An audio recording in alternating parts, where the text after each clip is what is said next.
오늘 우리 조희 공동체에 주시는 하나님의 말씀입니다. 갈라디아서 2장 16절에서부터 21절.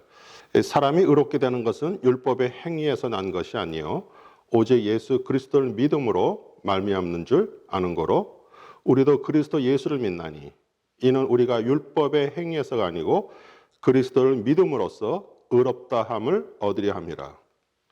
율법의 행위로서는 의롭다함을 얻을 육체가 없느니라. 만일 우리가 그리스도 안에서 의롭게 되려 하다가 죄인으로 나타나면 그리스도께서 죄를 짓게 하는 자냐? 결코 그럴 수 없느니라.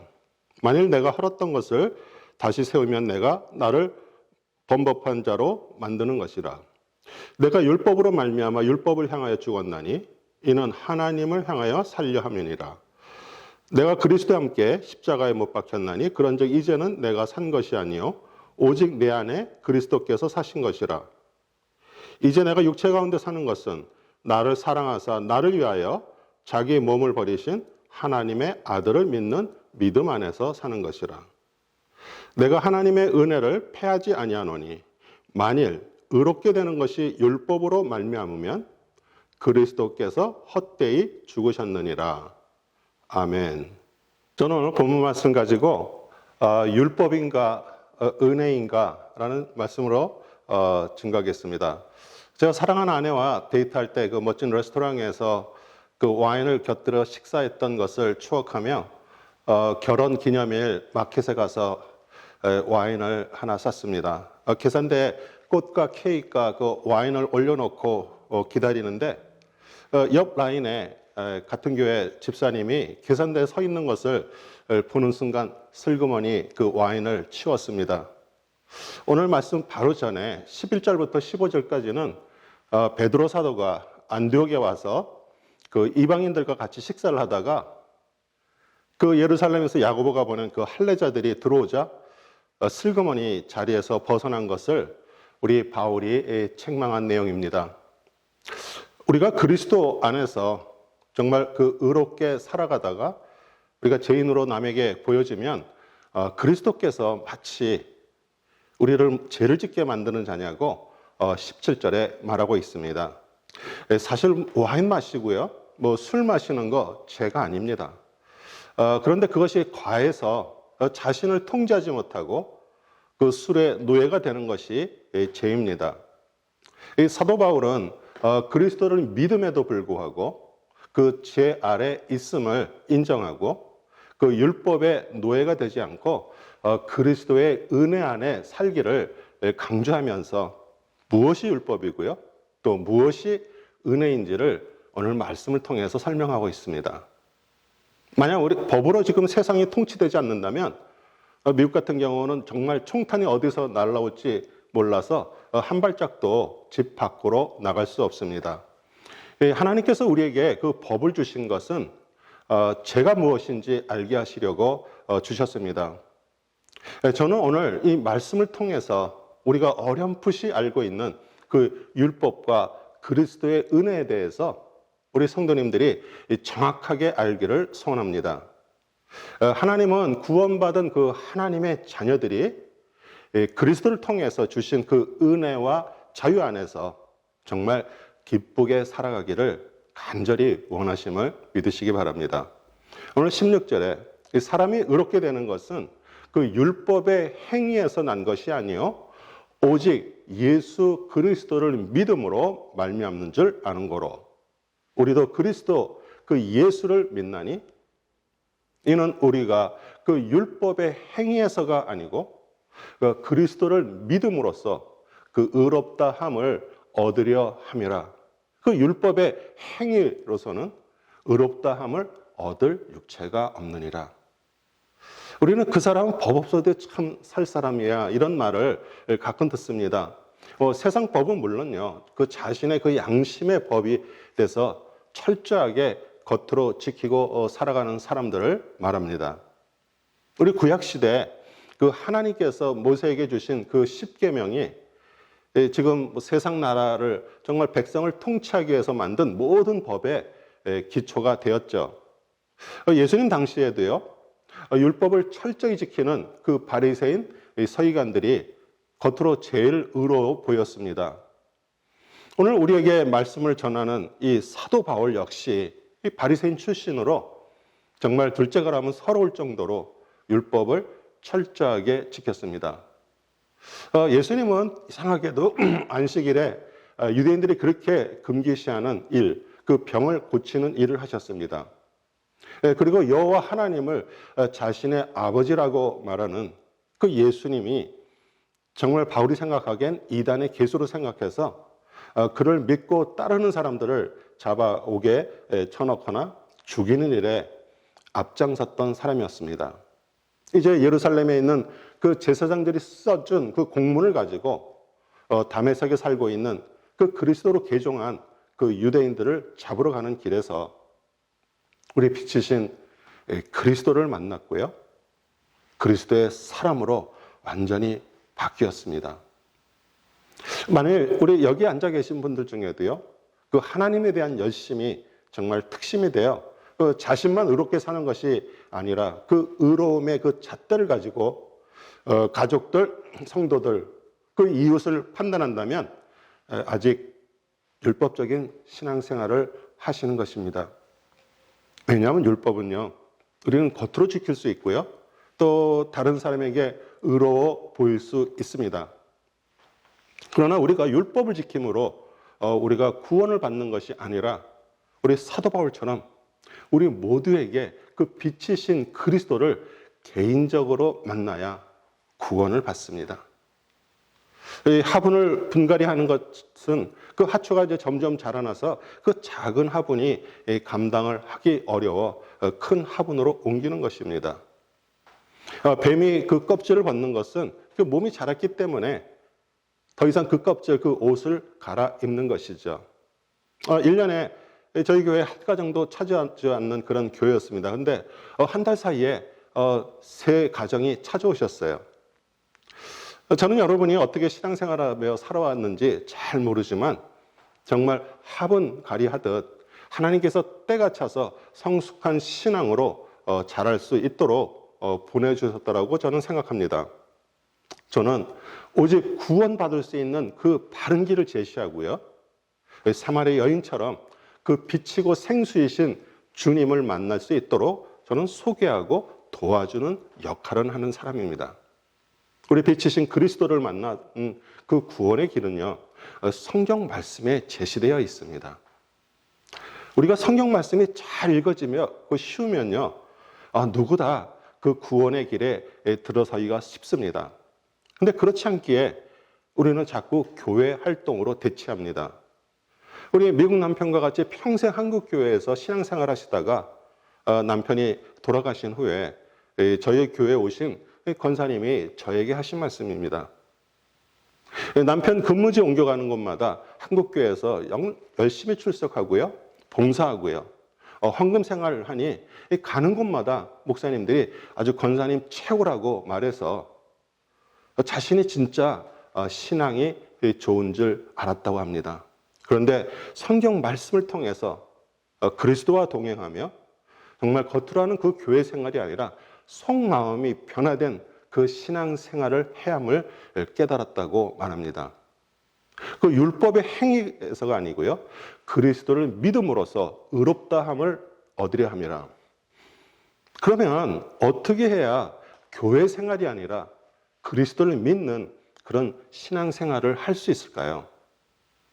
우리 세상 이치는요, 다 알아야 믿는다고 말합니다.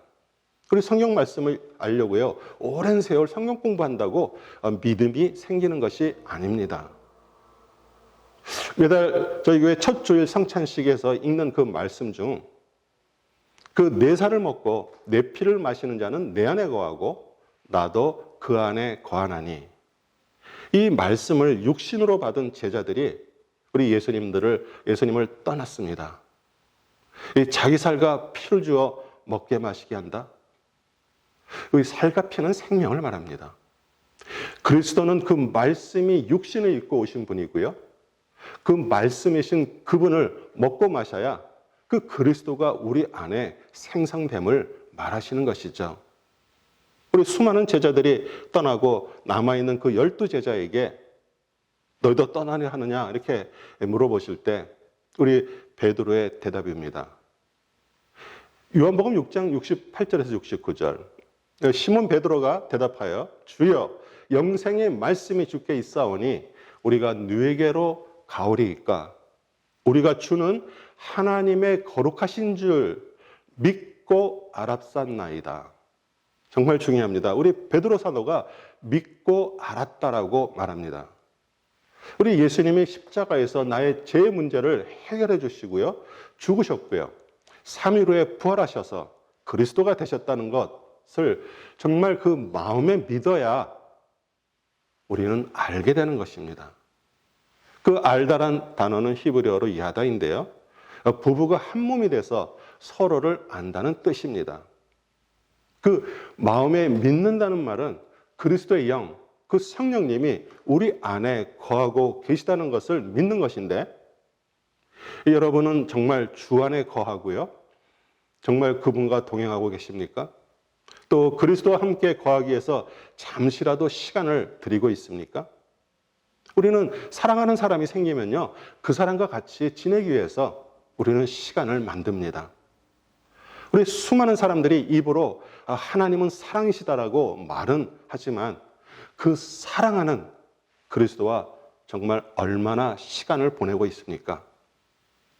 이 성경 말씀을 읽고 묵상하는 그 시간이 그 사랑하는 사람과 시간을 함께 보내는 것임을 믿고요. 정말 말씀이신 그리스도와 한 몸처럼 알게 될 때 우리는 어느 순간 정말 그 말씀 속에서 빛이 임함과 동시에 하늘로부터 다시 태어나는 그 거듭남이 임하게 됩니다. 그리고 우리 성경의 그 저자이신 성령님을 통해 성경 말씀들이 깨달아지기 시작하고요. 성경에서 말하는 그 죄를 깨달아 죄를 멀리하게 되고요. 그 다음에 우리 안에 그 속사람이 그리스도와 같이 점점 거룩하게 의롭게 되어지는 것입니다. 저를 포함해서 죄를 짓지 아니하는 사람 한 명도 없습니다. 그리고 겉으로 죄를 짓지 않아도요, 마음으로 죄를 짓고, 그러면 또 내주하시는 그 성령님을 통해서 그것이 죄로 깨달아지고요. 그 다음에 진실로 회개를 하면 우리 그리스도께서 용서해 주심을 믿으시기 바랍니다. 우리 19절, 내가 율법으로 말미암아 율법을 향하여 죽었나니 이는 하나님을 향하여 살려 함이니라. 그 율법을 주신 이유는 인간으로 하여금요, 그 자신의 그 죄악과 무능력을 깨닫고 그 메시아 그리스도에 대한 그런 간절한 필요성을 깨닫게 해주려고 주셨습니다. 이제 메시아로 오신 그 그리스도를 통해서 우리는 믿음으로 은혜 받은 성도들의 그 주어진 삶은요, 그 죄와 사망으로부터 완전히 분리된 삶입니다. 그리고 그리스도께서 주신 그런 완전한 자유를 향해 나아가는 삶이고요. 동시에 그 부활의 새 생명으로 덧입게 되는 영원한 삶입니다. 우리 성경은 계속해서 죽고 사는 원리를 말해줍니다. 그 율법에 대해서 죽을 때 그리스도를 통해서 살아나게 되는 것이죠. 예수님도 하나님의 뜻에 순종해서 그 십자가에 죽으셨기에 하나님께서 부활하게 하셔서 만왕의 왕 만주의 주가 되게 하셨습니다. 우리 로마서 7장에 그 율법을 전 남편으로 그리스도를 새 남편으로 비유하여 정말 구원받은 성도는 그 율법의 남편 아래서 그 새 남편인 그리스도로 옮겨와 열매를 맺게 되었다고 말합니다. 우리 3절 4절에 남편이 살아있는데 다른 남자와 결혼하면 그 여자는 간음죄를 짓게 되지만 남편이 죽은 후에는 다른 남자에게 시집을 가도 죄가 되지 않습니다. 형제 여러분, 그러므로 십자가에 못 박히신 그리스도를 통해 여러분도 율법에 대하여 죽었습니다. 이것은 우리가 다른 분, 곧 그 부활하신 그리스도의 사람이 되어 하나님을 위해 열매를 맺기 위한 것입니다. 아멘.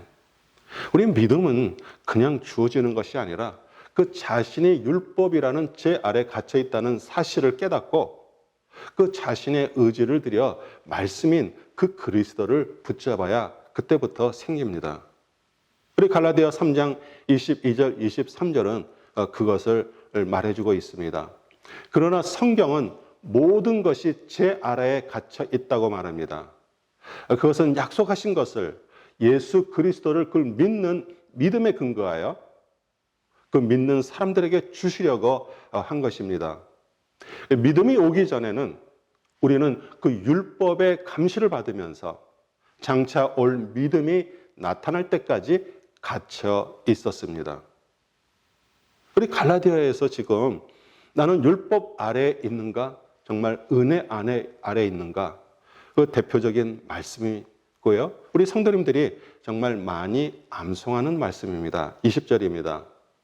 내가 그리스도와 함께 십자가에 못 박혔나니 그런즉 이제 내가 산 것이 아니요 오직 내 안에 그리스도께서 사신 것이라. 이제 내가 육체 가운데 사는 것은 나를 사랑하사 나를 위하여 자기 몸을 버리신 그 하나님의 아들을 믿는 믿음 안에서 사는 것이라. 아멘. 사도 바울은 내가로 시작합니다. 우리 사람들은 남은 잘 아는데 정작 알아야 될 나 자신은 잘 모릅니다. 자신의 양심에 따라 철저하게 법을 지키고요. 남에게 피해를 주지 않고 선하게 살아가는 사람들은 그 자신의 의가 강하여 우리 가족이나 이웃이나 법을 어기거나 죄를 짓는 그 행위를 용납하지 못합니다. 우리가 알고 있는 나 자아는요, 그 아담의 죄로 인해서 타락했습니다.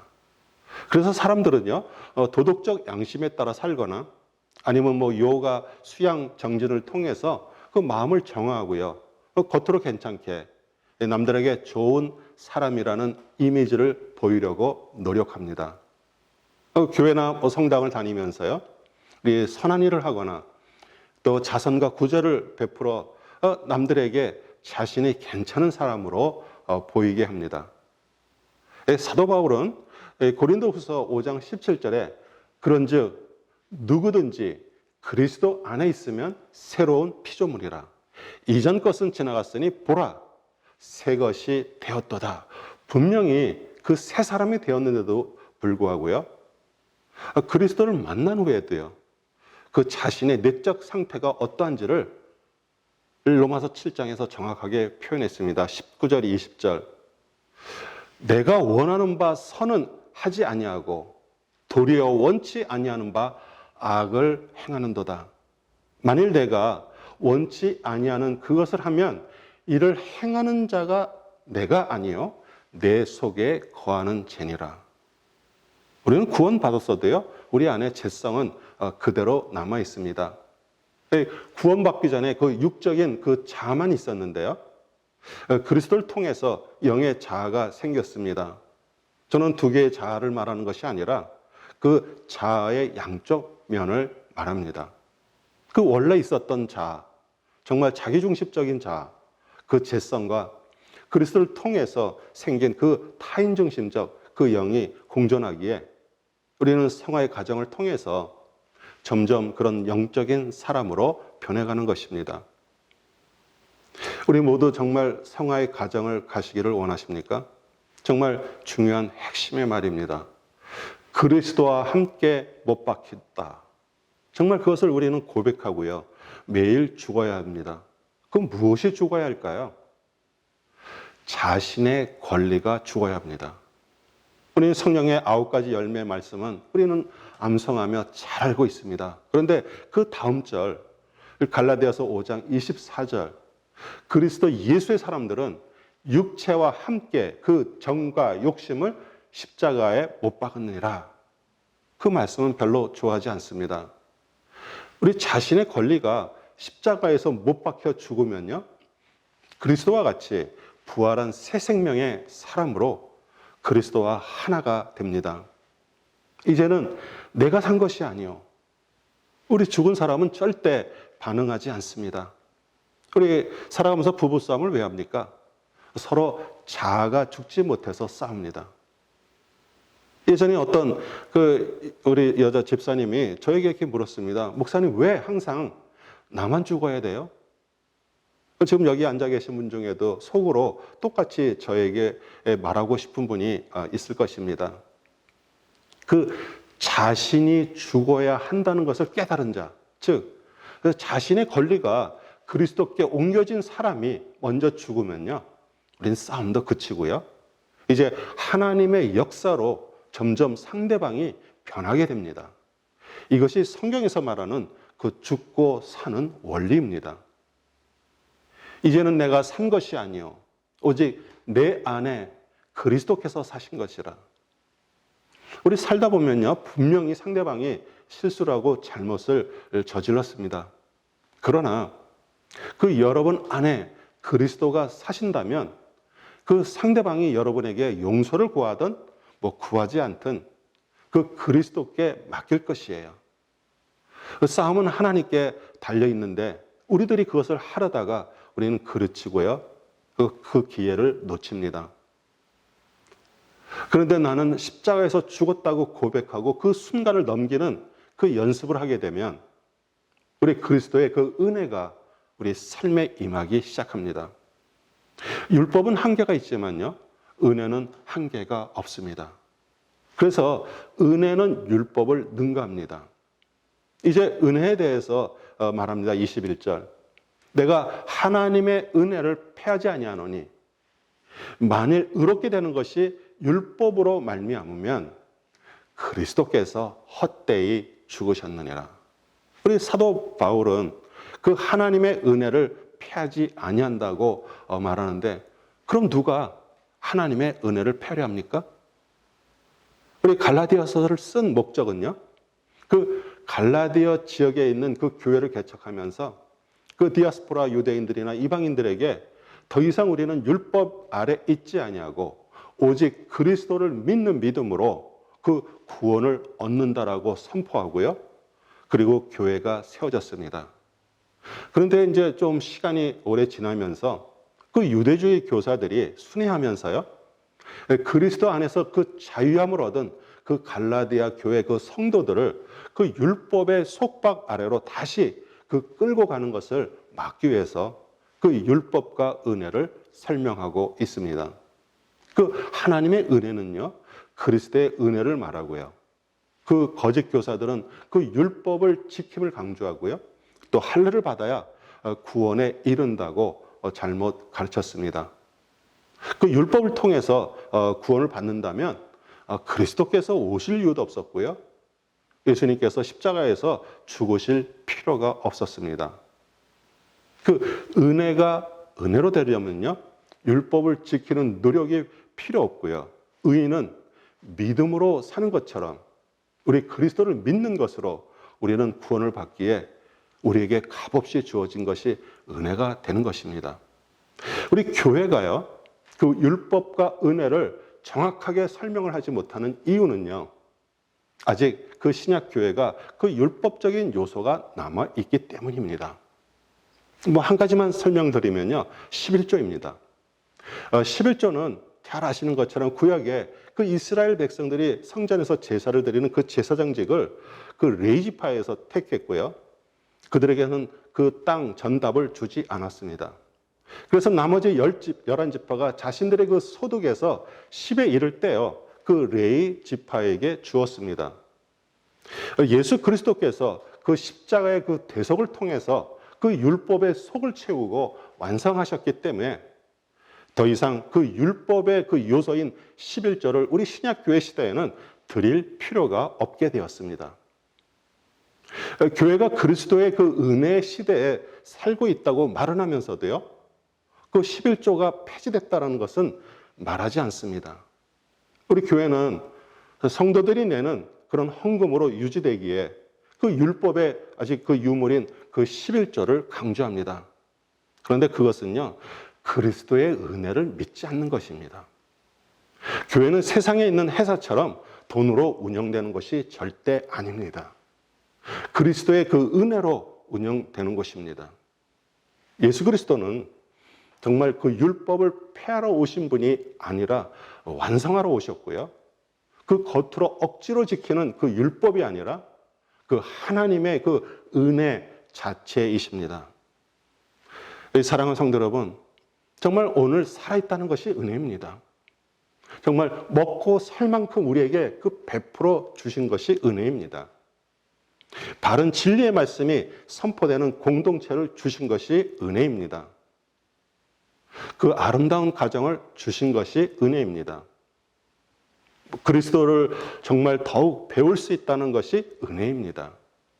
우리 자녀들이 또 남편, 아내가 자신이 원하는 대로 되지 않고 정말 또 물질이 조금 부족하기도 하고요. 건강에 조금 문제가 있어도요. 그리스도의 은혜로 구원받고 그 하나님의 자녀가 됐다는 그 사실 하나로 기뻐하시기를 바랍니다. 우리는 겉으로 하는 그런 율법적인 교회 생활은요, 어떤 일이 생겨서 하지 못하게 되면 그 마음에 죄책감이 들죠. 그러나 그리스도 안에 그 은혜 생활을 하게 되면요, 그 자유함과 기쁨이 넘치므로 우리는 더 자원하는 마음으로 더 큰 일도 할 수 있음을 믿으시기 바랍니다. 이제 그 죽고 사는 그 원리, 그 은혜 안에 살 때 언젠간 여러분의 뜻이요, 주님의 뜻이 돼서 우리 살고 있는 이 세상에서도요, 천국 백성으로 승리하고 살아가면서 마지막 날 우리는 하나님의 나라 천국으로 넉넉히 들어갈 것을 믿으시기를 우리 주 예수 그리스도의 이름으로 축복하며 기도합니다. 아멘.